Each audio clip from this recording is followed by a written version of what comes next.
মা বলছি আজকে একটু মটর পনির বানাবো। না না, ফুলকপি আর আলু দিয়ে তরকারি করো। ঠিক আছে, শোনো না, মা তো বলছে ফুলকপি আলু তরকারি করতে, আমি ফুলকপি আলুর সাথে একটু মটর পনির করে নিই। আরে না না, এ বাড়িতে কারোই মটর পনির পছন্দ নয়, তুমি ওই ফুলকপি আর আলুরই তরকারি বানাও। আচ্ছা ঠিক আছে।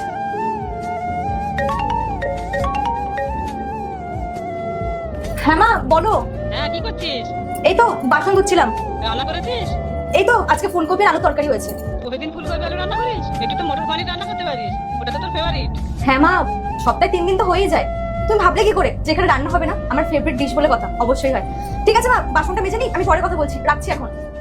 কি হলো বৌমা, মার কাছে নালিশ করলে? ভালো লাগলো? পেট বললো তো?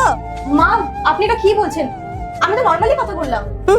জানি জানি, সব জানি, আমাকে আর বোঝাতে এসো না। আর এসব কি শুরু করেছো আবার? 2 মিনিট না বাড়িতে শান্তিতে একটু বসে থাকা যায় না? এই কারণে না আমি বাড়িতে থাকতে চাই না। দিলে তো, ছেলেটাকেও ঘর থেকে ভাগিয়ে দিলে। করো করো আরো খিটি খিটি। আল্লাহর নামটি দেখে যে এড়িয়ে যাবে তার মনের ইচ্ছা কখনোই পূরণ হবে না। তাই আল্লাহর এই নামটির জন্য একটি লাইক এবং সাবস্ক্রাইব করে যাও।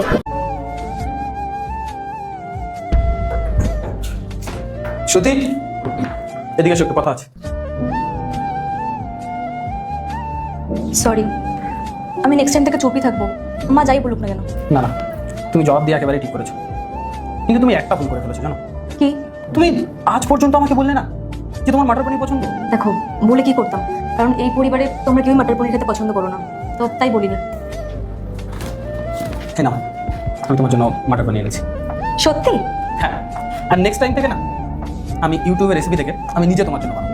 এত কিছু কেন? আমার বউ যদি আমার পুরো পরিবারের পছন্দের খেয়াল রাখতে পারে না, তাহলে আমার বউয়ের পছন্দের খেয়াল আমি রাখবো।